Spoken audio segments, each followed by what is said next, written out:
ابو مسعود رضی اللہ تعالیٰ عنہ اس حدیث کے راوی ہیں کہ ابو شعیب نامی ایک شخص نے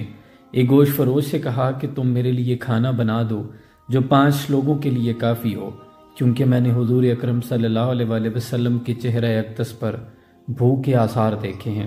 جب کھانا تیار ہو گیا تو اس نے ایک شخص کو بھیجا کہ حضور اکرم صلی اللہ علیہ وآلہ وسلم کو کھانے کی دعوت دے۔ جب وہ شخص آیا تو حضور اکرم صلی اللہ علیہ وآلہ وسلم کے پاس کچھ لوگ بیٹھے تھے، اس نے سب کو کھانے کی دعوت دی، لیکن جب حضور اکرم صلی اللہ علیہ وآلہ وسلم دعوت کے لیے تشریف لے جانے لگے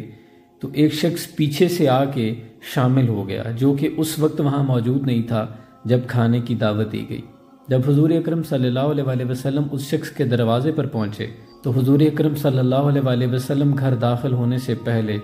ابو شعیب سے کہنے لگے کہ تم نے جب دعوت دی تھی تو یہ چند لوگ بیٹھے تھے لیکن یہ شخص وہاں موجود نہیں تھا، کیا تم اجازت دیتے ہو کہ اس شخص کو بھی ہم اندر ساتھ لے آئیں؟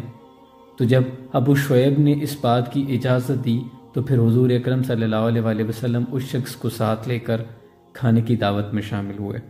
اس حدیث سے ایک احکام واضح ہوتا ہے کہ بغیر بلائے کسی کی دعوت پر جانا اور کھانا پینا غیر اخلاقی ہے۔ یہ تعلیمات میں آتا ہے کہ جس جگہ آپ کو بلایا نہ جائے، اور ویسے بھی انسان کی جو سیلف رسپیکٹ ہے، جو ایک خودی کا ایلیمنٹ ہے، وہ کہتا ہے کہ اس جگہ نہ جائیں جہاں کوئی آپ کا منتظر نہ ہو یا جہاں آپ کو بلایا نہ گیا ہو۔ تو اے طائر لاہوتی، اس رزق سے موت اچھی جس رزق سے آتی ہو پرواز میں کوتاہی۔ میں تو کہتا ہوں کہ آپ کسی کے پلے سے یا کسی کے ساتھ بیٹھ کر کوئی اچھا پکوان ایک ٹائم پہ کھا سکتے ہیں، لیکن اگلے پہر پھر آپ کو بھوک لگنی ہے، پھر آپ نے وہی جو آپ کے پاس موجود ہے وہی روکھی سوکھی کھانی ہے۔ تو لہٰذا اپنے پیٹ کو اور اپنے نفس کو اس بات کی عادت ڈالو کہ جتنے میں اللہ نے آپ کو رکھا ہے وہی کھا کے صبر و شکر کرو۔ کبھی بھی لالچ کی خاطر کسی دعوت میں نہ شامل ہونا،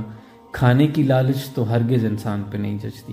اللہ آسانیاں حاصل اور تقسیم کرنے کا شرف عطا فرمائے۔